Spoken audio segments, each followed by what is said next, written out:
Okay, had a chance to work on your kitchen,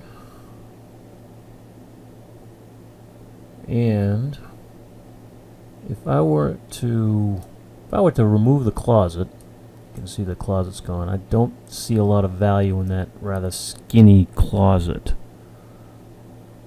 but keep this wall because I don't want to get too drastic here. And also keep the sink where it is. This is what I would do. So keep the dishwasher here to the left of the sink. This would be a single pull-out trash with a working drawer on top.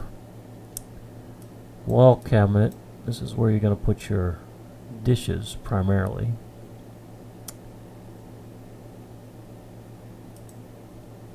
You're going to put your knives and forks here, but you're going to have to put them elsewhere as well, because this might not be enough room. This is the big improvement, I think, right here. Well, there's two places. I think the pantry's huge.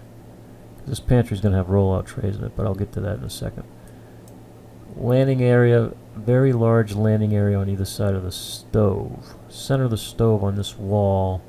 Microwave over the stove, so it's not crowding a countertop.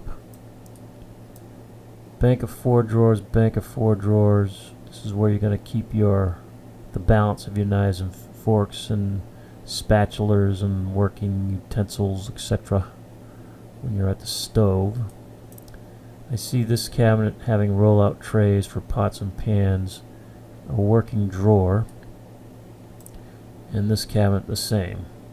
Roll-out trays at the bottom, working drawer, wall cabinets on either side of the microwave, crown molding touching the ceiling. I would go with a counter depth refrigerator, just so that refrigerator isn't sticking out in the room too much.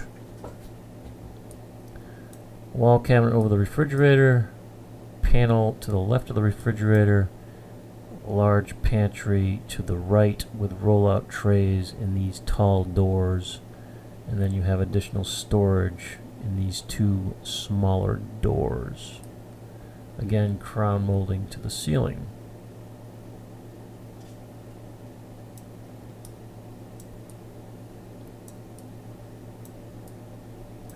I see this as an improvement to what you have today. And if you like the concept in general, then I can work out some numbers, preliminary numbers. And if you want to spend more money, you always can, which would probably involve removing this wall.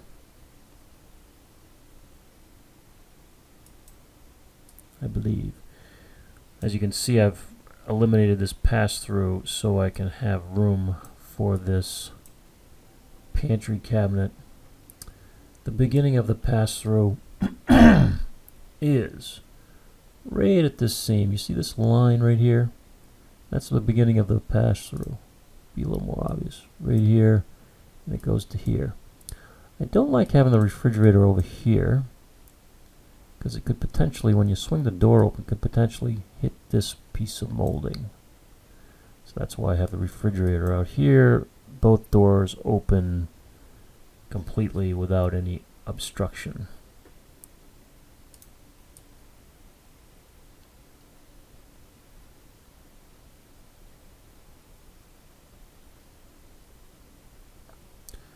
Again, let me know if you'd like me to come up with preliminary numbers based on this design.